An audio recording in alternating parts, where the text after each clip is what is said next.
Hello friends, स्वागत है आप सभी का हमारे इस यूट्यूब चैनल में। मैं हूं प्रियंका और हम कवर कर रहे थे जून 2025 की इंटरनेशनल क्रोनोलॉजी। अभी तक की मैगजीन में हमने आपके राष्ट्रीय, अंतर्राष्ट्रीय एंड जीके का, राजस्थान जीके का पार्ट है वो कवर किया था। इसके अलावा कुछ अदर हमने करंट अफेयर के जो फैक्ट है उनको कवर किए थे। लास्ट क्लास में जो जहाँ पर हमारा जो क्लास खत्म हुई थी वो आपके इम्पोर्टेंट डेज वाला पार्ट है उसको हमने कंप्लीट किया था। आज के इस क्लास में हम उससे आगे का पार्ट है जो आपके रिमेनिंग रह गया था उसको हम कवर करने जा रहे हैं। तो स्टार्ट करते हैं आज की क्लास की। आई होप आपको ये क्लास है वो पसंद आएगी, तो आपको इस क्लास को एंड तक ज़रूर देखना है। हम इस क्लास को बार बार रिवाइज करेंगे तो आपको अच्छे से ये क्लास है वो क्या हो जाएगी, याद हो जाएगी। क्लास के अंतर्गत ही हम किसी भी इस जो भी यहाँ पे जीके का पार्ट दिया हुआ है, करंट अफेयर के फैक्ट दिए हुए हैं, उनको आपको याद करवाने की कोशिश है वो करेंगे। यहाँ पर जो तो स्टार्ट करते हैं आज की क्लास की। फर्स्ट जो यहाँ पर आज की क्लास में आपको देखने को मिलेगी बुक, वो है आपकी चुनौतियाँ मुझे पसंद है। चुनौतियाँ मुझे पसंद है ये बुक है, ये आपकी यूपी की राज्यपाल आनंदीबेन पटेल हैं, इनके जीवन पर आधारित है। और इस पुस्तक की रचना की है विनय जोशी, अशोक देसाई, पंकज जानी। तो चुनौतियाँ मुझे पसंद है ये पुस्तक किसके द्वारा रचित है? विनय जोशी, अशोक देसाई, पंकज जानी के द्वारा रचित है। हाल में क्यों न्यूज में रही थी? क्योंकि उपराष्ट्रपति जगदीप धनखड़ है, उनके द्वारा 1 मई 2025 को इस पुस्तक का क्या किया गया था, विमोचन किया गया था। ये पुस्तक है वो यूपी की राज्यपाल आनंदीबेन जो पटेल हैं उनके जीवन पर आधारित है और इसका नाम क्या है? चुनौतियाँ मुझे पसंद है। नेक्स्ट आपको बुक देखने मिलेगी जनता की कहानी मेरी आत्मकथा। ये पुस्तक है, इसकी रचना की है बंडारू दत्तात्रेय ने। बंडारू दत्तात्रेय हैं, इनके द्वारा इस पुस्तक की रचना की गई है जनता की कहानी मेरी आत्मकथा। हाल ही में जो उपराष्ट्रपति जगदीप धनखड़ हैं, उन्होंने हरियाणा के राज्यपाल बंडारू दत्तात्रेय है, उनके द्वारा लिखित पुस्तक इनकी आत्मकथा जनता की कहानी मेरी आत्मकथा का विमोचन नई दिल्ली में स्थित महाराष्ट्र सदन के में एक विशेष समारोह में इसका जो विमोचन है वो किया था। तो मेजर यहाँ पर 2 चर्चित पुस्तक हैं, उनका यहाँ पर वर्णन किया गया है। फर्स्ट है पुस्तक है चुनौतियाँ मुझे पसंद है और सेकंड पुस्तक यहाँ पर देखने को मिलेगी जनता की कहानी मेरी आत्मकथा। जनता की कहानी मेरी आत्मकथा की जो पुस्तक है, इसके लेखक हमने देखे थे हरियाणा के राज्यपाल बंडारू दत्तात्रेय के रिगार्डिंग। और चुनौतियाँ मुझे पसंद है इस पुस्तक के रचनाकार हैं विनय जोशी, अशोक देसाई और पंकज जानी। नेक्स्ट है कुछ इम्पोर्टेंट ऑपरेशन, अभियान और अभ्यास कार्यक्रम के रिगार्डिंग। हाल ही में त्रिसेना संभावित युद्ध अभ्यास पाठ्यक्रम है, इसका अभी हाल ही में इसका सेकेंड जो फेज है ये आयोजित किया गया था। तो त्रिसेना संभावित युद्ध अभ्यास पाठ्यक्रम है ये, यानी कि इसका शॉर्ट नेम आपको देखने मिलेगा FWC-02। इसका सेकंड संस्करण है, ये 21 अप्रैल से 9 मई 2025 के मध्य नई दिल्ली स्थित मानेकशा जो सेंटर है यहाँ पर इसका आयोजन किया गया था। और इस जो त्रिसेना संभावित युद्ध अभ्यास पाठ्यक्रम है, इसके आयोजन का जो मुख्य पर्पज है वो है भारतीय सशस्त्र बल हैं इनको भविष्य की युद्धक चुनौतियों के लिए तैयार करना था, जिसमें तकनीकी नवाचार और संयुक्त संचालन पर विशेष ध्यान है ये दिया गया था। इसके आयोजन और समन्वय देखें तो यह पाठ्यक्रम हेडक्वार्टर्स इंटीग्रेटेड डिफेंस स्टाफ है, इसके तत्वाधान में, और सेंटर फॉर जॉइंट जो वारफेयर स्टडीज है इसके द्वारा समन्वित से किया गया था। तो हमने बात करी त्रिसेना संभावित युद्ध अभ्यास पाठ्यक्रम की। त्रिसेना संभावित युद्ध अभ्यास पाठ्यक्रम है ये, इसका अभी हाल में सेकेंड जो संस्करण आयोजित किया गया था। कहाँ पर किया गया था? नई दिल्ली में आयोजित किया गया था। नई दिल्ली में भी जो मानेकशा सेंटर है, मानेकशा से जो सेंटर है यहाँ पर यह कार्यक्रम आयोजित किया गया था। और भारतीय सशस्त्र बल है उनको भविष्य की जो भी युद्धक चुनौतियाँ हैं इनके लिए तैयार करने के लिए इस प्रकार के जो अभ्यास कार्यक्रम है इसका आयोजन किया गया था। नेक्स्ट है तीस्ता प्रहार फील्ड अभ्यास। तीस्ता प्रहार फील्ड अभ्यास है, ये भारतीय सेना द्वारा 8 से 10 मई 2025 को मध्य पश्चिम बंगाल है इसके तीस्ता फील्ड फायरिंग रेंज में तीस्ता प्रहार युद्ध अभ्यास है ये आयोजित किया गया था। और इस अभ्यास का मुख्य उद्देश्य बताया गया है कि सीमावर्ती जो भी एरिया है वहाँ पर सेना की जो भी परिचालन क्षमता है उसके समन्वय है, उसकी युद्ध तत्परता है, इसका परीक्षण करना इसका क्या बताया गया है, मेन ऑब्जेक्टिव है ये बताया गया है। यह अभ्यास है वो 2025 में त्रिशक्ति जो कोर है इसके लीडरशिप में पूर्वी कमांड के तहत किया गया है। तो तीस्ता तीसरा प्रहार फील्ड अभ्यास है। ये जो आपके मिड वेस्ट बंगाल है, मिड वेस्ट बंगाल के मध्य पश्चिम बंगाल है, मिड वेस्ट बंगाल है, इसकी एक रेंज आपको देखने को मिलेगी, Teesta field firing range. Teesta नाम से ही है, तीस्ता प्रहार फील्ड अभ्यास। ये इस तीस्ता फील्ड फायरिंग रेंज में इस अभ्यास का, युद्ध अभ्यास का है, ये आयोजित किया गया था। मोटिव इसका बताया गया, जो भी आपकी सीमावर्ती एरिया है हमारे देश के, इन सीमावर्ती एरिया में सेना की जो भी परिचालन क्षमता है, उसके समन्वय है, उसकी युद्ध तत्परता है, इसका परीक्षण करना इसका मेन मोटिव है, मेन ऑब्जेक्टिव है, वो बताया गया है। ये अभ्यास 2025 में त्रिशक्ति कोर है, इसकी लीडरशिप में पूर्वी कमांड के तहत किया गया था। नेक्स्ट है एक्सरसाइज राहत। एक्सरसाइज राहत है, ये 15 मई 2025 को नागालैंड में भारतीय सेना की जो स्पीयर कोर है और राष्ट्रीय आपदा प्रतिक्रिया बल है, इसने एक्सरसाइज राहत नामक जो युद्ध अभ्यास है, इसका संयुक्त आपदा राहत अभ्यास है, इसका आयोजन किया गया था। एंड इसका जो मेन मोटिव बताया गया है, मेन जो ऑब्जेक्टिव बताया गया है, वो है, इसका ऑब्जेक्टिव है आपदा की प्रतिक्रिया संचालन में समन्वय, तत्परता और प्रभावशीलता को बढ़ाना, जिसमें वास्तविक समय में बचाव राहत परिदृश्य हैं, इनका अनुकरण किया गया है। तो एक्सरसाइज राहत है, ये एक जॉइंट आपको क्या देखने मिलेगी, एक्सरसाइज है, आपदा अभ्यास देखने मिलेगा। नागालैंड में भारतीय सेना की जो स्पीयर कोर है और राष्ट्रीय आपदा प्रतिक्रिया बल है, भारतीय सेना की तो कौन सी, स्पीयर कोर, और राष्ट्रीय आपदा है, इसकी जो प्रतिक्रिया बल है एनडीआरएफ है, इनके दोनों के द्वारा ये एक्सरसाइज राहत नामक एक जॉइंट आपदा राहत अभ्यास है, ये किया गया था। कहाँ पर किया है, नागालैंड में किया है। तो एक्सरसाइज राहत नागालैंड में किया गया है, जॉइंट अभ्यास है, भारतीय सेना और एनडीआरएफ के का दोनों का ये जॉइंट अभ्यास आपको देखने मिलेगा। और जो भी डिजास्टर जैसी अगर स्थिति बनती है, आपदा जैसी स्थिति बनती है, तो उसमें भारतीय हैं उनकी जो भी निवारण के कार्य हैं वो अधिक प्रभावशाली तरीके से किए जाएँ, तो इसलिए इस एक्सरसाइज का आयोजन है वो भी हाल में किया गया था। नेक्स्ट कुछ इंपॉर्टेंट सम्मेलन, बैठक और कॉन्फ्रेंस हैं, इनके रिगार्डिंग आपको देखने मिलेगा। तो इससे पहले अभी तक की हमने क्लास में आपकी 2 पुस्तक देखी हैं, चुनौतियाँ मुझे पसंद है और जनता की कहानी मेरी आत्मकथा नामक पुस्तक हमने देखी थी। जनता की कहानी की जो पुस्तक है उसके लेखक हमने देखे थे बंडारू दत्तात्रेय, और चुनौतियाँ मुझे पसंद है उसके लेखक हमने देखे विनय जोशी, अशोक देसाई, पंकज जानी। एंड त्रिसेना संभावित युद्ध अभ्यास पाठ्यक्रम के रिगार्डिंग देखा, ये दिल्ली के जो मानेकशा जो सेंटर है यहाँ पर आयोजित किया गया था। इसके अलावा तीसरा प्रहार फील्ड अभ्यास देखा, तीसरा प्रहार जो फील्ड अभ्यास है ये मिड वेस्ट बंगाल में आयोजित किया गया है। एंड एक्सरसाइज राहत है, ये नागालैंड में आयोजित किया गया है। इम्पोर्टेंट आपके सम्मेलन और कॉन्फ्रेंस में फर्स्ट आपके यहाँ पर बताया गया है rising north east investors summit 2025।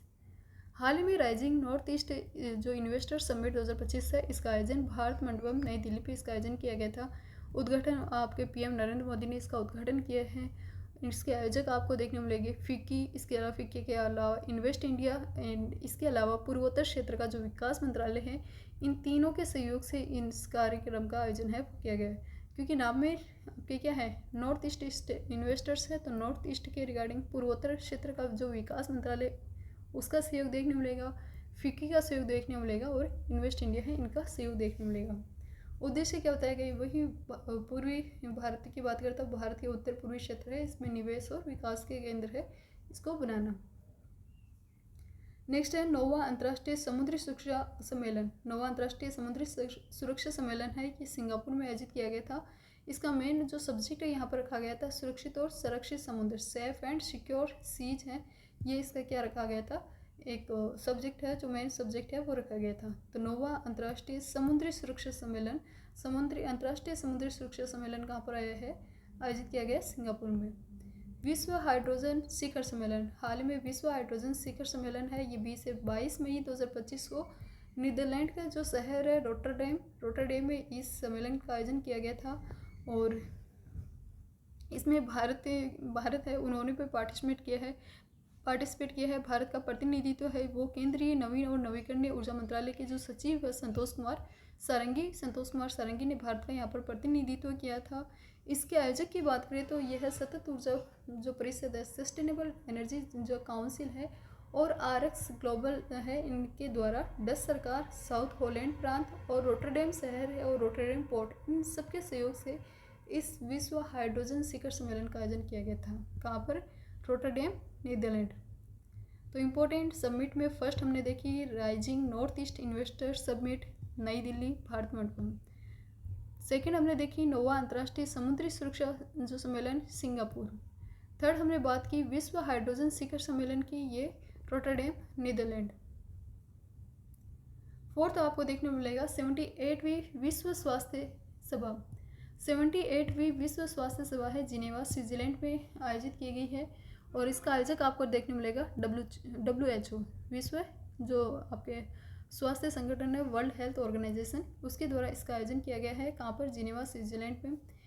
इस 78वीं विश्व स्वास्थ्य सभा है, इसका मुख्य बिंदु रखा गया था WHO के सदस्य जो भी देश है उन्होंने वैश्विक स्वास्थ्य एजेंडा, भविष्य की जो भी महामारी है उससे निपटने के लिए ऐतिहासिक महामारी समझौते को अपनाया है।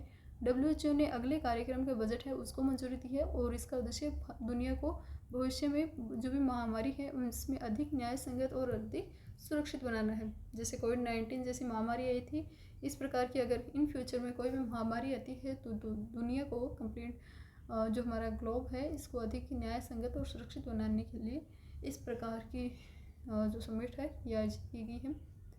इसकी थीम आपके लिए इम्पोर्टेंट हो जाती है one world for health. One world for health WHO द्वारा आयोजित 78वीं विश्व स्वास्थ्य सभा है।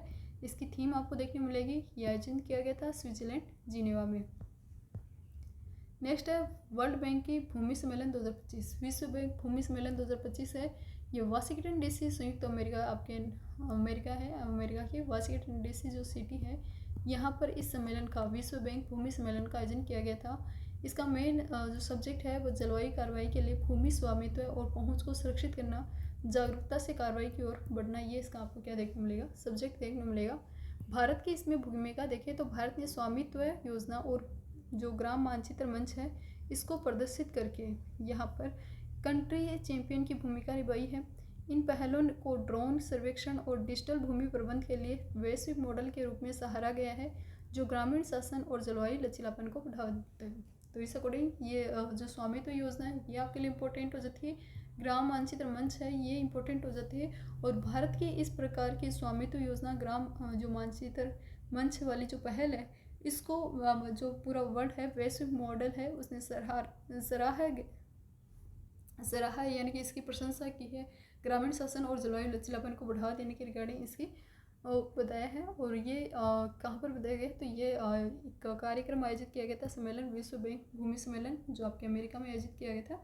इस कार्यक्रम में इस योजना और ये ग्राम मानचित्र मंच है इसको प्रदर्शित किया। भारत कंट्री चैंपियन के रूप में इसमें भूमिका है वो रोल प्ले किया है। नेक्स्ट है विश्व बैंक समूह युवा शिखर सम्मेलन। हाल ही में वाशिंगटन DC USA में ही विश्व बैंक जो सम्मेलन है, विश्व बैंक समूह युवा शिखर सम्मेलन, इसका आयोजन किया गया था। युवा यानी कि 18 से 35 ईयर के जो भी पर्सन हैं उनको वैश्विक विकास की चुनौतियां हैं और उनके नवीन समाधान की खोज के लिए इसमें किया गया, इसका मोटिव रखा गया था कि जो भी युवा है उनको वैश्विक विकास और जो भी चुनौतियां हैं उनके नवीन समाधान की खोज के लिए सशक्त बनाना। यह सम्मेलन वर्ल्ड बैंक के समूह है उसके द्वारा 12वें संस्करण के रूप में आपको देखने मिलेगा।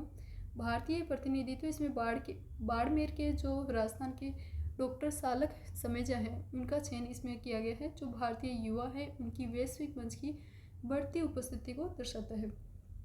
तो हाल ही में विश्व बैंक समूह युवा शिखर सम्मेलन की बात करें या फिर विश्व बैंक भूमि सम्मेलन की बात करें, ये दोनों जो सम्मेलन है ये कहाँ पर आयोजित किए गए हैं, आपके वाशिंगटन DC USA है, यहाँ पर आयोजित किए गए हैं। नेक्स्ट है 2025 वैश्विक अंतरिक्ष अन्वेषण सम्मेलन, नई दिल्ली, भारत में। यहाँ पर इसका आयोजन है वो किया गया था दिल्ली में। आपके जो इंडिया इंटरनेशनल कन्वेंशन सेंटर है यशोभूमि द्वारका, यहाँ पर 2025 का जो वैश्विक अंतरिक्ष अन्वेषण जो सम्मेलन है इसका आयोजन किया गया था, यानी कि GLEX।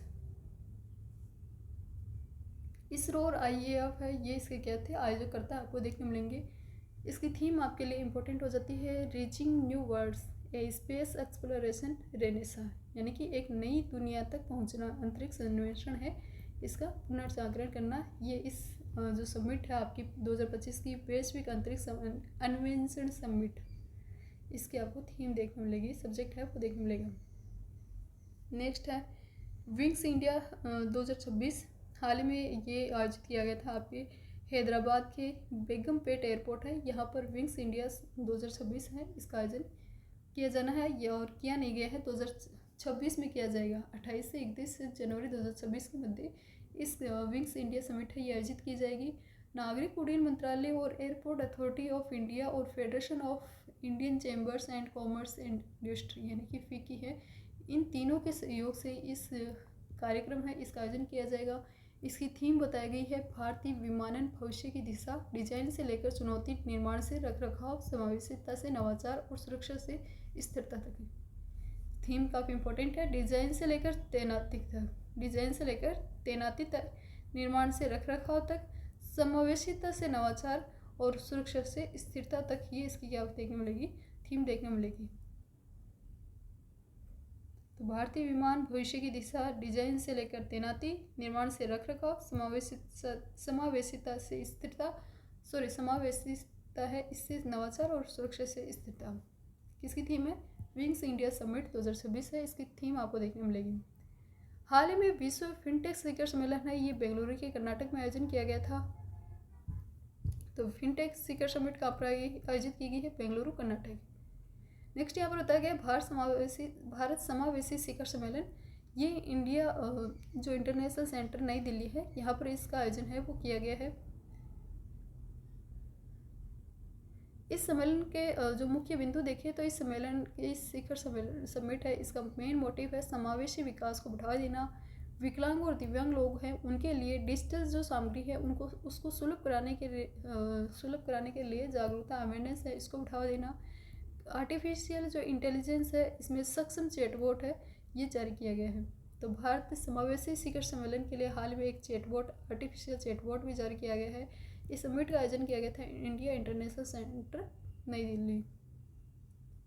नेक्स्ट है विश्व जो दृश्य श्रव्य और मनोरंजन शिखर सम्मेलन, हाल ही में जियो वर्ल्ड कन्वेंशन सेंटर मुंबई में इस समिट का आयोजन किया गया था, विश्व दृश्य श्रव्य और मनोरंजन शिखर सम्मेलन का, यानी कि आपकी वेब समिट 2025 है, ये आयोजित की गई थी। आयोजक आपको केंद्रीय सूचना और प्रसारण मंत्रालय है, ये देखने मिलेगा। इसकी थीम है कनेक्टिंग क्रिएटर कनेक्टिंग कंट्रीज, यानी रचनाकारों को जोड़ना, देशों को जोड़ना, connecting creators connecting countries. PM Narendra Modi ने इस पहले शिखर सम्मेलन का उद्घाटन किया, तो ये फर्स्ट शिखर सम्मेलन था विश्व दृश्य श्रव्य मनोरंजन शिखर सम्मेलन, काफ़ी इंपॉर्टेंट है। पीएम नरेंद्र मोदी है, इन्होंने इस समिट है इसका उद्घाटन किया है। नेक्स्ट है आगामी कुछ सम्मेलन यहाँ पर बताया गया, इसमें हमने वेब सबमिशन देख ही लिया है। एक इंडिया स्पेस कांग्रेस है 2025, ये आपकी नई दिल्ली के ली मेरिडियन यहाँ पर आयोजित की जाएगी। सेटकॉम इंडस्ट्री एसोसिएशन इंडिया है, इसके माध्यम से ये इस कार्यक्रम का आयोजन है वो किया जाएगा, जो भारत को अंतरिक्ष क्षेत्र में बढ़ावा देने के लिए एक प्रमुख अंतर्राष्ट्रीय समिट है, ये देखने मिलेगी। ई गवर्नेंस पर 28वां राष्ट्रीय सम्मेलन विशाखापट्टनम आंध्र प्रदेश में आयोजित किया जाएगा, ई गवर्नेंस के रिगार्डिंग। एंड विंग्स इंडिया, ये विंग्स इंडिया वाला बेगमपेट एयरपोर्ट हैदराबाद में देखने मिलेगा। तो ये अभी तक की क्लास में हमने कुछ इंपॉर्टेंट सबमिट के रिगार्डिंग जानकारी है वो कवर की है। वापस रिकॉल करें, राइजिंग नॉर्थ ईस्ट जो इन्वेस्टर समिट है ये भारत मंडपम नई दिल्ली आयोजित की जाएगी। आपकी WHO की जो 78वीं विश्व स्वास्थ्य सभा है ये जिनेवा स्विट्जरलैंड में आयोजित की गई है। विश्व बैंक भूमि सम्मेलन की बात करें या फिर विश्व बैंक समूह युवा शिखर सम्मेलन, दोनों कहाँ पर आयोजित किए गए हैं, वाशिंगटन DC संयुक्त अमेरिका में। 9वां अंतर्राष्ट्रीय समुद्री सुरक्षा सम्मेलन, समुद्री सुरक्षा वाला कहाँ है, सिंगापुर। हाइड्रोजन शिखर सम्मेलन, वर्ल्ड हाइड्रोजन जो समिट है ये रोटरडेम नीदरलैंड में आयोजित की गई है। 2025 का वैश्विक अंतरिक्ष अन्वेषण वाला समिट है ये नई दिल्ली में आयोजित किया गया है, क्लेक्स इसका नाम है, आपको देखने मिलेगा। वर्ल्ड फिनटेक समिट है ये बेंगलुरु कर्नाटक में आयोजित की गई है। भारत समावेशी शिखर सम्मेलन है ये आपके दिल्ली के जो इंडिया इंटरनेशनल सेंटर है यहाँ पर आयोजित की गई है। विश्व दृश्य सर्वे और मनोरंजन शिखर सम्मेलन यानी कि आपकी वेब्स 2025 है, ये मुंबई के आपके जियो वर्ल्ड कन्वेंशन सेंटर है यहाँ पर आयोजित की गई है। केंद्रीय सूचना एवं प्रसारण मंत्रालय है, ये इसके प्रमुख आयोजक आपको देखने मिलेंगे। कनेक्टिंग क्रिएटर्स और कनेक्टिंग कंट्रीज है, ये आपको इसकी थीम देखने मिलेगी। और इसका अभी हाल ही में फर्स्ट चरण का उद्घाटन, पहले शिखर समिट का उद्घाटन है वो हमारे देश के जो PM हैं नरेंद्र मोदी, उनके द्वारा किया गया है। इंडिया स्पेस समिट देखी, कांग्रेस समिट देखी जो दिल्ली में आयोजित की जाएगी। ई गवर्नेंस पर 28वां राष्ट्रीय सम्मेलन देखा जो विशाखापत्तनम आंध्र प्रदेश में आयोजित किया जाएगा। इसके अलावा विंग्स इंडिया है, ये हैदराबाद की बेगमपेट एयरपोर्ट है, यहाँ पर आयोजित की जाएगी।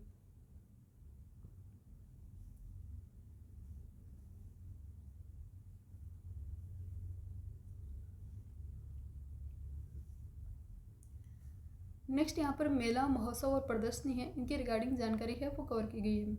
हाल ही में भारत की पहली इमर्सिव आर्ट प्रदर्शनी है, ये आयोजित की गई थी 24 मई 2025 को नई दिल्ली में। ये इस प्रकार की जो प्रदर्शनी है ये आयोजित की गई थी और इस प्रदर्शनी में लियोनार्डो द विंची और विंसेंट वैन गोग है, इनकी कृतियों को अत्याधुनिक जो तकनीक है उसके माध्यम से प्रस्तुत किया गया था, जिससे दर्शकों को कला के भीतर प्रवेश करने का एक अनुभव है वो प्राप्त हुआ है। तो भारत की पहली इमर्सिव आर्ट प्रदर्शनी है, ये अभी हाल ही में आयोजित की गई थी। नेक्स्ट है सिरुई लिली महोत्सव 2025।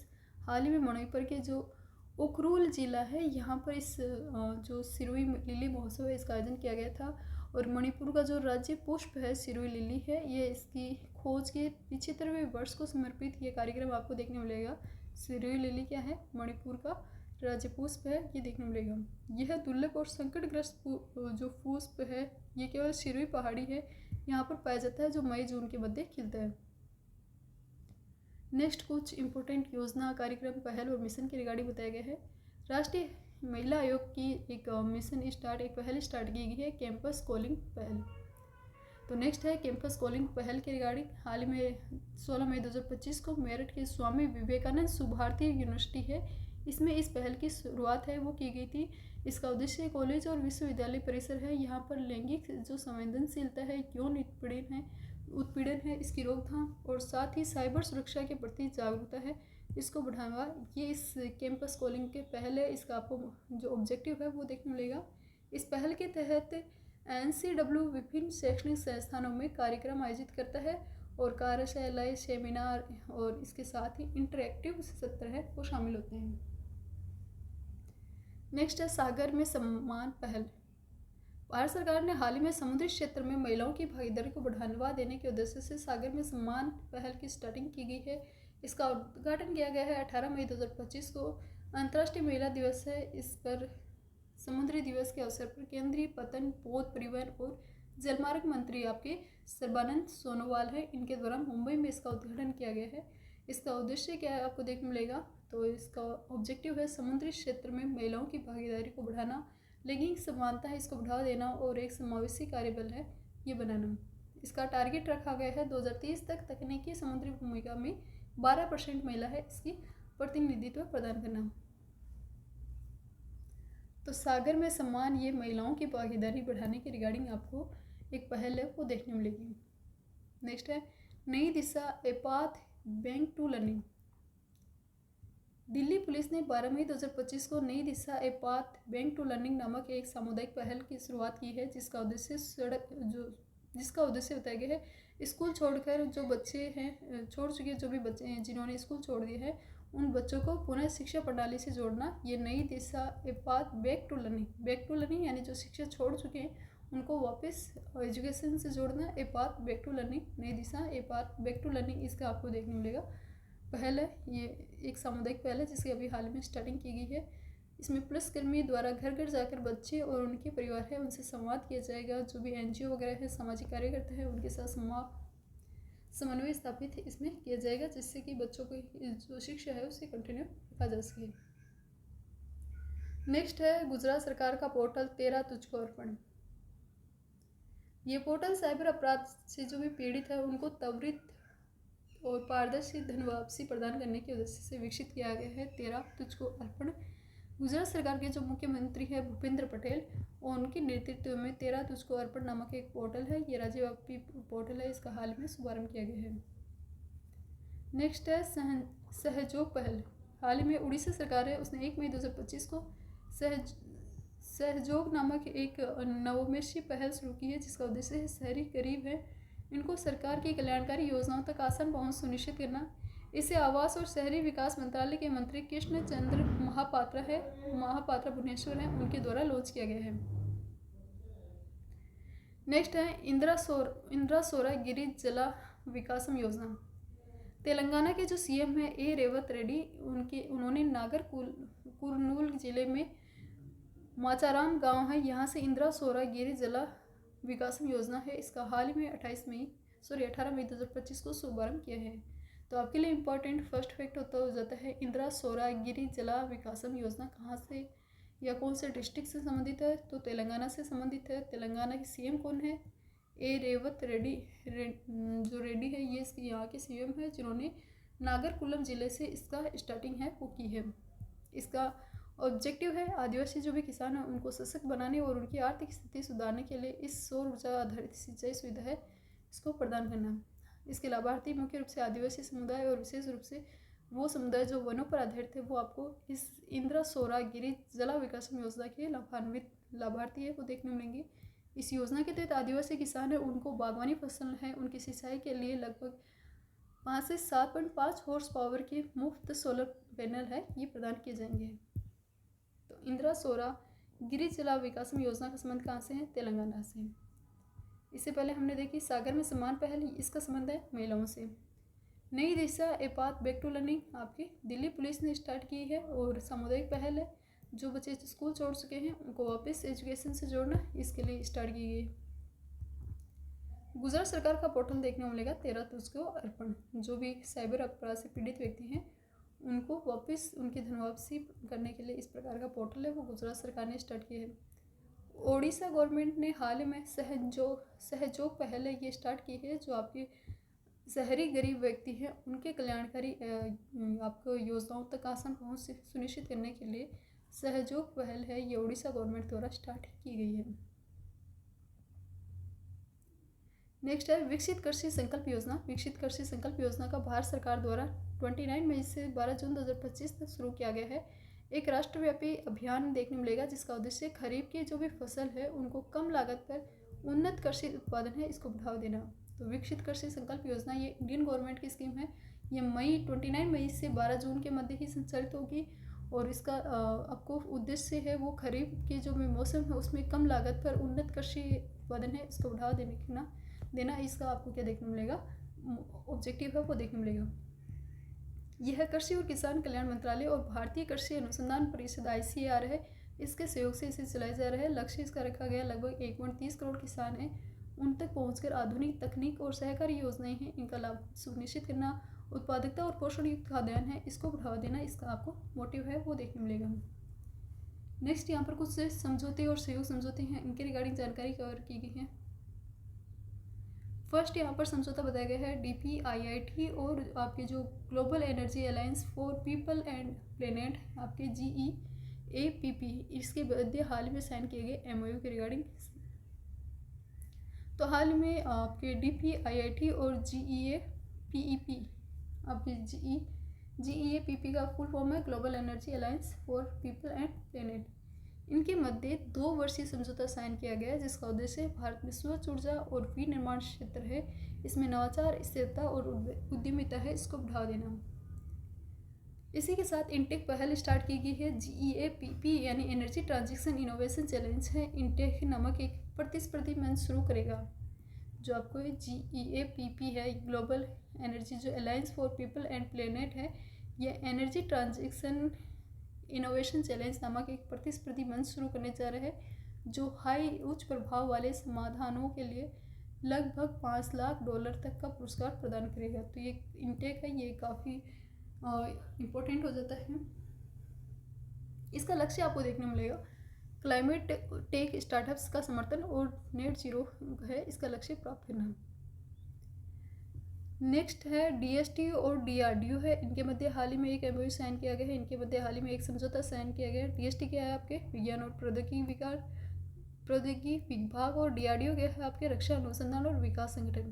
तो DST और DRDO है, इन्होंने भारत की अंतरिक्ष की स्थिति जन्य जागरूकता है इसकी क्षमता को सुदृढ़ करने के लिए एक समझौता साइन किया है और यह DST के अधीन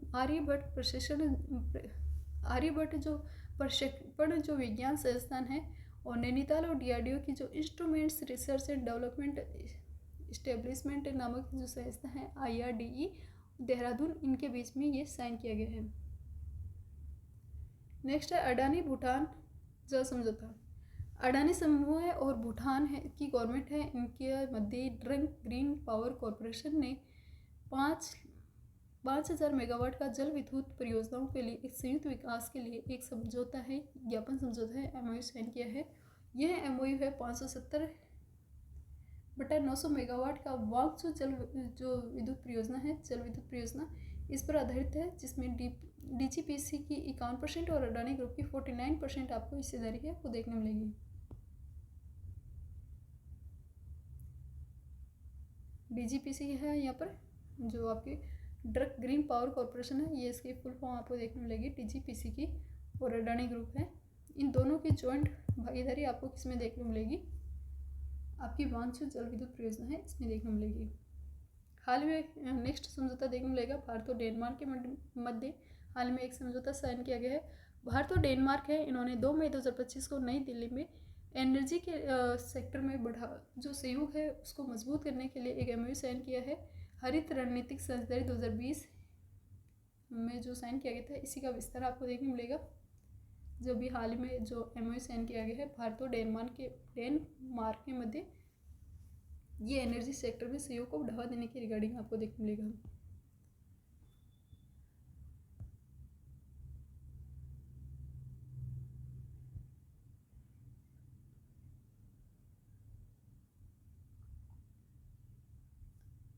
नेक्स्ट है आयोग और समिति। वर्ष 2025-26 के लिए समितियां हैं, इसका गठन किया गया है, जिसमें आपको पहली समिति देखने मिलेगी लोक लेखा समिति। इसके चीफ है केसी वेणुगोपाल। इस समिति है ये वर्क क्या करेगी? सरकारी व्यय की समीक्षा करेगी और इसके साथ ही के की रिपोर्ट है इसकी जांच करेगी। तो सरकारी व्यय की समीक्षा और के की रिपोर्ट की जांच के लिए केसी वेणुगोपाल है, इनके निर्देशन में लोक लेखा समिति है ये गठित की गई है। नेक्स्ट है एस्टिमेट कमेटी अनुमान समिति, डॉक्टर संजय जायसवाल है, इनके अध्यक्षता में ये समिति है, ये भी हाल में गठित की गई है और इसका वर्क रहेगा विभिन्न जो भी मंत्रालय हैं उनके बजट अनुमान है इनकी जांच करना, प्रशासनिक दक्षता है इसके लिए सुझाव देना। नेक्स्ट है जो पब्लिक अंडरटेकिंग कमेटी आपकी सार्वजनिक उपक्रम समिति, हाल में बेजिन पांडा है आपके बीजेपी नेता, इनके निर्देशन में सार्वजनिक उपक्रम समिति गठित की गई है। इसकी भूमिका अगर हम बात करें तो सार्वजनिक क्षेत्र है, इसमें उपक्रम के प्रदर्शन की समीक्षा करना, उनके लेखा जोखा है उनकी समीक्षा करने के लिए समिति गठित की गई है। इसकी नियुक्ति 1 मई 2025 से लागू हो गई है और ये समिति 2025-26 के कार्यकाल के लिए 30 अप्रैल 2026 तक कार्य करेगी। नेक्स्ट है पर्यावरण और जो पारिस्थितिकी आपकी इकोलॉजी है उसके रिगार्डिंग कुछ इंपॉर्टेंट करंट अफेयर के फैक्ट। हाल ही में चावल की 2 किस्में जिसमें आपको देखने मिलेगी 2 किस्में विकसित की गई हैं जो चावल के रिगार्डिंग है। 2 नई जीनोम जो संपादित चावल की किस्में विकसित की गई, इसमें फर्स्ट आपको देखने मिलेगी DRR धान, नाम क्या है इसका? DRR धान, ये चावल की किस्म एक आपको देखने मिलेगी धान 100 और दूसरी है आपकी DST राइस 11। ये 2 नई किस्में हैं, ये डेवलप अभी हाल में की गई है। DRR धान यानी कि कमला और पूसा DST राइस 11 है कि ये जो किस्में हैं भारतीय कृषि अनुसंधान परिषद ICAR की और इसके संबंधित संस्थानों द्वारा डेवलप की गई है। इसमें भारत ने जीनोम समर्थित चावल की 2 उन्नत किस्में विकसित की है, जिन्हें DRR धान यानी कि DRR धान 100 कमला और पूसा DST राइस 1 है ये नाम दिया है। यह उपलब्धि भारत को दुनिया में पहला देश बनाती है जिसने जीनोम समर्थित चावल की किस्में विकसित की है और इसका लोकार्पण हाल में 4 मई 2025 को केंद्रीय कृषि मंत्री शिवराज सिंह चौहान इनके द्वारा नई दिल्ली में किया गया है। अगर हम बात करें कमला की तो ICAR भारतीय चावल अनुसंधान संस्थान हैदराबाद द्वारा सांबा मसूरी के आधार पर विकसित की गई है संस्थान है कमला। तो कमला द्वारा विकसित की गई है DRR धान 100 और पूसा द्वारा विकसित की गई है DST rice 1। Pusa DST rice 1 है ये ICAR भारतीय कृषि अनुसंधान संस्थान IARI और नई दिल्ली द्वारा MTU 1010 के आधार पर विकसित की गई है। तो आपके लिए इम्पोर्टेंट है कि अभी हाल में चावल की 2 नई किस्में विकसित की गई है, इनके नाम की है, या फिर आपसे ये पूछा जा सकता है कि DRR धान 100 कमला और या फिर पूसा DST राइस 11 ये कौन सी फसल की आपको किस्में हैं वो देखने मिलेंगी। तो ये चावल की 2 किस्म है, ये आपको याद रखनी है।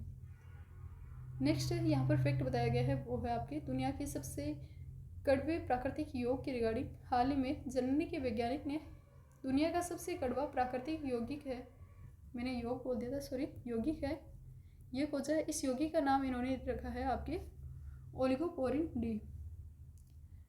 यह जो यौगिक है आपके ओलिगोपोरिन डी जो नामक यौगिक है, ये आपके अमारोपोस्टिया स्टिपिटिका, तो यह यौगिक है, ये अमारोपोस्टिया स्टिपिटिका नामक जो एक दुर्लभ मशरूम होता है, इससे प्राप्त किया गया है, जिसे बिटर ब्रैकेट फंगस है, इसे भी कहा जाता है। तो जो अमारोपोस्टिया स्टिपिका है एक मशरूम है, और इस अमारोपोस्टिया स्टिपिका का दूसरा नाम आपको देखने मिलेगा बिटर ब्रैकेट फंगस है। ये आपको इस मशरूम का नाम देखने को मिलेगा, और यह इसके रिगार्डिंग बताया गया है कि यह दुनिया का सबसे कड़वा प्राकृतिक यौगिक है। इसकी खोज किसने की है? तो ये खोज जर्मनी के जो Leibniz institute for food system biology और प्लांट बायोकेमिस्ट्री है, इनके वैज्ञानिकों द्वारा इसकी खोज है वो की गई है। तो हमने बात की ओलिगोपोरिन डी के रिगार्डिंग, जो दुनिया का सबसे कड़वा प्राकृतिक यौगिक है। नेक्स्ट है दुनिया का पहला कंप्यूटर जो इंसानी दिमाग और सिलिकॉन को जोड़ता है।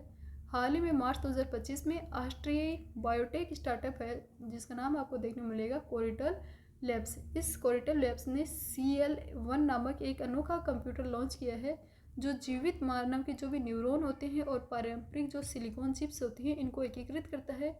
2 मार्च 2025 को बार्सिलोना में मोबाइल वर्ल्ड कांग्रेस है, इसके दौरान इसको लॉन्च किया गया था। यह बायोलॉजिकल कंप्यूटर या फिर सिंथेटिक बायोलॉजिकल जो इंटेलिजेंस है, इसके रूप में जाना जाता है। तो हाल ही में दुनिया का पहला कंप्यूटर जो इंसानी और सिलिकॉन को जोड़ता है, इसको लॉन्च किया गया है। नेक्स्ट है श्रीनगर में तैयार की गई भारत की पहली जीन संपादित भेड़। हाल ही में श्रीनगर स्थित शेर कश्मीर जो कृषि विज्ञान और प्रौद्योगिकी विश्वविद्यालय है, इसने भारत के वैज्ञानिकों ने जो इसकी जो भी शेर कश्मीर और कृषि विज्ञान और प्रौद्योगिकी विश्वविद्यालय है आपके SKU AST के हैं, इसके वैज्ञानिक हैं। इन्होंने भारत की पहली जीन संपादित जो भेड़ है सिप है आपकी, इसका सफलतापूर्वक विकास किया है। यह भेड़ है, यह उपलब्धि है, ये पशु जैविक प्रौद्योगिकी है, इसके सेक्टर में एक महत्वपूर्ण मील का पत्थर है ये मानी जा रही है। तो श्रीनगर में तैयार की गई है भारत की पहली जीन संपादित भेड़। इसके लिए इस भेड़ को विकसित करने के लिए CRI SPR Cas9 नामक जो जीन संपादन तकनीक है, इसका यूज किया गया है। तो CRISPR Cas9 जो जीन संपादन तकनीक है, वो इस भेड़ के डेवलपमेंट के लिए यूज की गई है। इस प्रोसेस में किसी भी विदेशी DNA का समावेश नहीं किया गया है, जिससे यह ट्रांसजेनिक जीव है, इनसे भिन्न आपको देखने मिलेगी। इसका लक्ष्य आपको देखने मिलेगा भेड़ में मायोस्टेटिन नामक जो जीन होता है, उसको निष्क्रिय किया गया है, जो मांसपेशियों की वृद्धि को कंट्रोल करता है। तो मायोस्टेटिन नामक जीन क्या वर्क करता है? जो भी मांसपेशी हैं उनकी वृद्धि को कंट्रोल करता है। तो इसको कंट्रोल करने से क्या होगा कि मांसपेशियों में डेवलपमेंट अच्छी आपको देखने मिलेगी। इस जीन को निष्क्रिय करने से भेड़ की मांसपेशियां हैं, इनका द्रव्यमान लगभग 30% तक बढ़ाया जा सकता है, जो कि आपके यूरोपीय टेक्सल नस्ल हैं उनमें स्वाभाविक रूप से पाया जाता है, लेकिन भारतीय भेड़ में नहीं पाया जाता है। तो भारतीय भेड़ में इस प्रकार का द्रव्यमान नहीं देखने को मिलता भेड़ की मांसपेशियों में, जैसा कि यूरोपीय टेक्सल नस्लों में देखने मिलता है।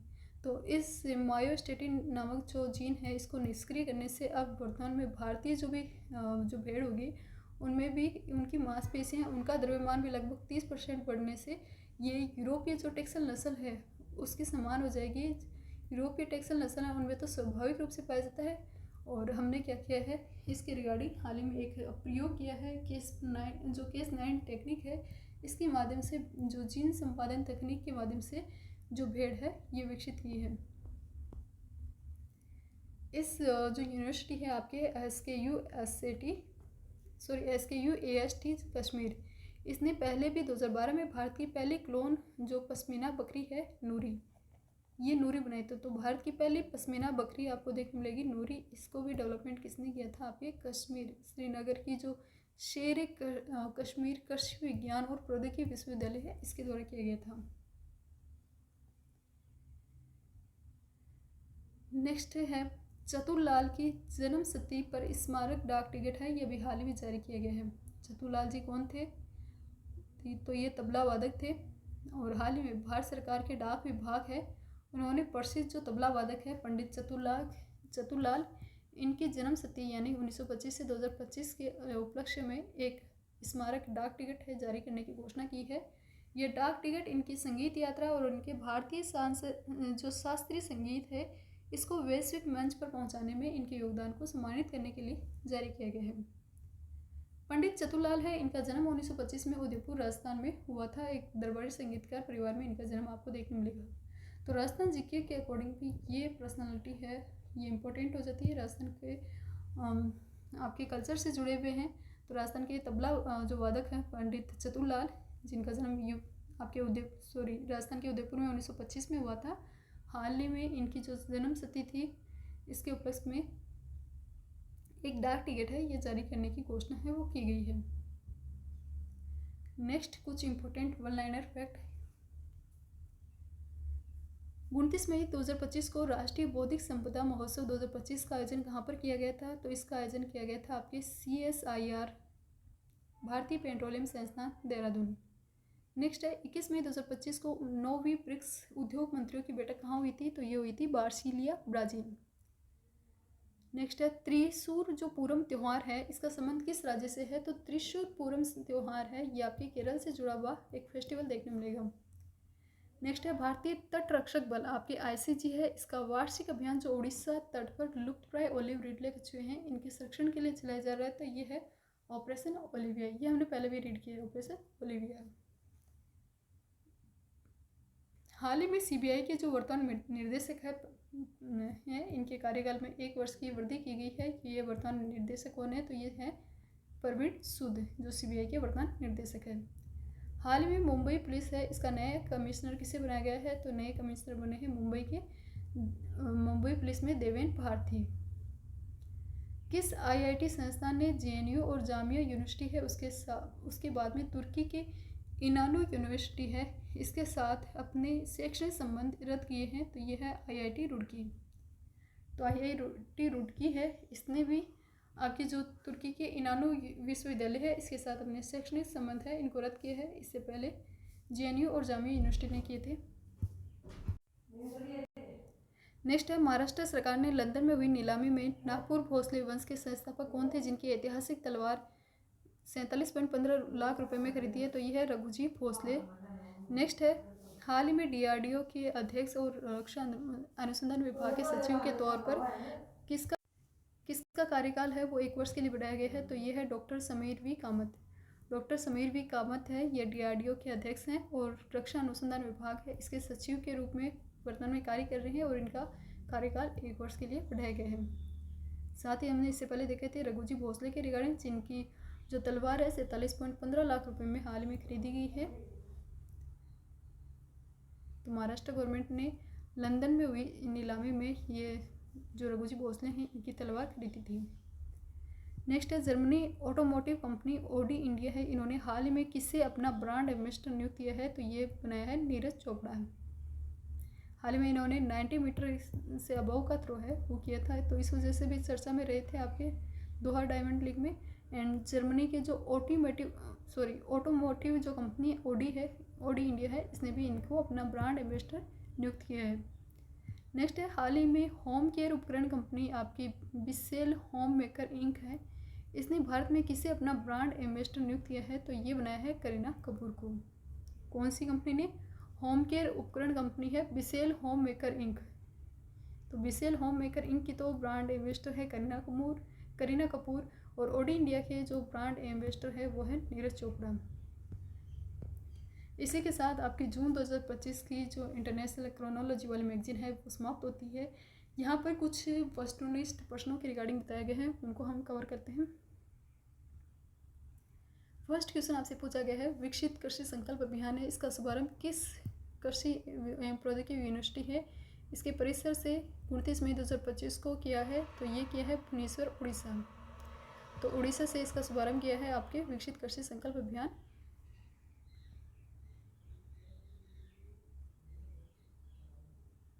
नेक्स्ट है सेकंड क्वेश्चन, रक्षा मंत्री राजनाथ सिंह है, उन्होंने निम्न में से किस आपके DPSU है उसको अपना मिनी रत्न श्रेणी 1 का दर्जा देने की मंजूरी दी है? तो ये है आपके 3 ये संस्थान है जिनको हाल में मिनी रत्न की श्रेणी 1 का दर्जा दिया गया है। ये आपके म्यूनिस इंडिया लिमिटेड, आम व्हीकल निगम लिमिटेड और इंडिया ऑप्टल लिमिटेड है। इनको इस प्रकार के मिनी रत्न श्रेणी का दर्जा दिया गया है। तो ये कौन कौन से हैं? MIL आपके म्यूनिसंस इंडिया लिमिटेड MIL, इसके अलावा AVNL ये आपके हैं आम व्हीकल निगम लिमिटेड, इसके अलावा आपके IOL यानी कि इंडिया ऑप्टल लिमिटेड है। इनको हाल में रक्षा मंत्री राजनाथ सिंह हैं, इनको मिनी रत्न श्रेणी 1 का दर्जा दिया है। थर्ड क्वेश्चन है, इंटरनेशनल इंस्टीट्यूट फॉर स्ट्रेटेजिक आपके अफेयर्स द्वारा सांगरी-ला जो वार्ता है इसका कौन सा संस्करण 30 मई से 1 जून 2025 को सिंगापुर में आयोजित किया गया था? तो सांगरी-ला जो वार्ता है इसका 22वां जो सम्मेलन है ये हाल में सिंगापुर में 30 से 1 जून के मध्य आयोजित किया गया था। नेक्स्ट है दिव्यांगजन है, इनके सशक्तिकरण के लिए AI शीर्षक से एक सम्मेलन 30 मई 2025 को कहाँ पर आयोजित किया है? तो AI नामक जो टाइटल है उसे एक सम्मेलन का आयोजन बेंगलुरु में किया गया है। तो बेंगलुरु इसका करेक्ट आंसर है। 5 नंबर का क्वेश्चन है, कौन सा राज्य पूर्ण कार्यशील साक्षरता प्राप्त करने वाला भारत का पहला राज्य है? तो फर्स्ट राज्य बन गया है मिजोरम। हाल में त्रिपुरा है, इसने भी इस प्रकार का जो दर्जा है ये प्राप्त किया है। पहला राज्य बना था मिजोरम। 6 नंबर का क्वेश्चन है, विश्व प्रेस स्वतंत्रता सूचकांक है, इसका संबंध निम्न में से असंगत का चयन किया है? तो शीर्ष स्थान पर इसमें नॉर्वे देखने में मिलेगा, भारत की रैंकिंग इसमें 151वीं देखने में मिलेगी, निम्न स्थान पर इरिट्रिया है ये आपको देखने मिलेगा। तो ये तो करेक्ट है। इनकरेक्ट है इसमें कौन है? चीन का स्थान। नेक्स्ट है, भारत सरकार ने भारत की जो तट रेखा है कोस्टल जो बाउंड्री लाइन है इसकी संशोधित लंबाई है 11,098 किलोमीटर 98.81 किलोमीटर डिक्लेयर की है। यह पहले घोषित लंबाई से कितनी अधिक है? तो ये 47% अधिक है, वो देखने मिलेगी। नेक्स्ट है, भारत ने स्वदेशी रूप से विकसित किस एंटी ड्रोन प्रणाली का सफल परीक्षण ओडिशा में 13 मई 2025 को किया है? तो ये है एंटी ड्रोन सिस्टम भागवास्त्र। नेक्स्ट है, निम्न में से किस कृति को इंटरनेशनल बुकर पुरस्कार 2025 के लिए 21 मई 2025 में सम्मानित किया गया? तो ये है हार्ट लैम्प, कन्नड़ की जो लेखिका थी उनके द्वारा रचित आपको कहानी संग्रह है हार्ट लैम्प आपको देखने मिलेगा, जिसे इंटरनेशनल बुकर पुरस्कार 2025 से सम्मानित किया गया है। नेक्स्ट है, यूपी की जो राज्यपाल आनंदीबेन पटेल है उनके जीवन पर आधारित विनय जोशी, अशोक देसाई, पंकज जानी द्वारा लिखित पुस्तक का टाइटल क्या है? तो ये हमने देखा था टाइटल इसका चुनौतियाँ मुझे पसंद है। नेक्स्ट है, 9वां अंतर्राष्ट्रीय समुद्री सुरक्षा सम्मेलन कहाँ पर आयोजित किया गया है? तो ये सिंगापुर में आयोजन किया गया था 7 मई 2025 को आयोजन इसका किया गया था। नेक्स्ट है, गुजरात की 16वीं एशियाई शेर गणना है, इसमें एशियाई शेरों की संख्या है वर्ष 2020 में 676 से बढ़कर वर्तमान में कितनी हो गई? तो ये है 891 हो गई है। तो 16वीं एशियाई शेर गणना के अकॉर्डिंग 891 क्या हो गए हैं? एशियाई शेर हैं, ये आपको देखने मिलेंगे। नेक्स्ट है, 19वां सुदीरमन कप 2025 का खिताब चीन की किस टीम को हराकर 14वीं बार जीता है? तो ये साउथ कोरिया है। चीन ने साउथ कोरिया की टीम को हराकर 14वीं बार ये किताब है ये प्राप्त किया है, और ये 19वां संस्करण इसका आपको देखने मिलेगा सुदीरमन कप का। नेक्स्ट है, 16वीं 17वीं और 18वीं लोकसभा में लगातार उत्कृष्ट प्रदर्शन करने के लिए विशेष सम्मान आपके संसद रत्न पुरस्कार 2025 के लिए 4 सांसद हैं, वो उनका चयन किया गया है। इन 4 सांसद हैं उनमें से कौन सा सही नहीं है ये आपको यहाँ पर पूछा गया है। तो 3 इसमें करेक्ट है, 1 इनकरेक्ट पूछा गया है। तो फर्स्ट है यहाँ पर भर्तृहरि मेहताब, ये सही है। सुप्रिया जसुले ये भी सही है। श्रीरंग अप्पा बाण है ये भी सही है, लेकिन NK प्रेमचंद्रन इसमें नहीं है। नेक्स्ट है, वर्ष 2025 के लिए विश्व, ये DMK के नहीं है, DMK तमिलनाडु के नहीं है, इस वजह से ये गलत है। नेक्स्ट है, वर्ष 2025 के लिए विश्व रेड क्रॉस और रेड क्रिसेंट दिवस है, ये मानवता को जीवित रखना थीम के साथ कब बनाया गया है? तो ये बनाया गया था 8 मई 2025 को। कौन सा?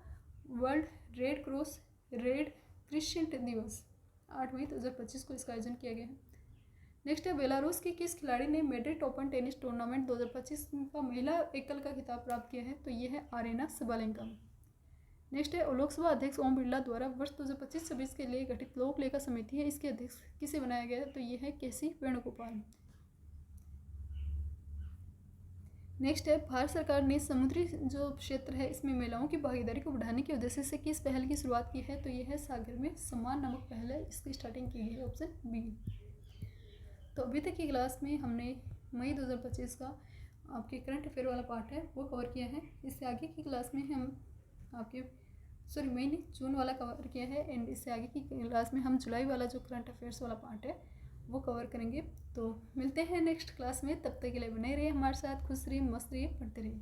जय हिंद, जय भारत।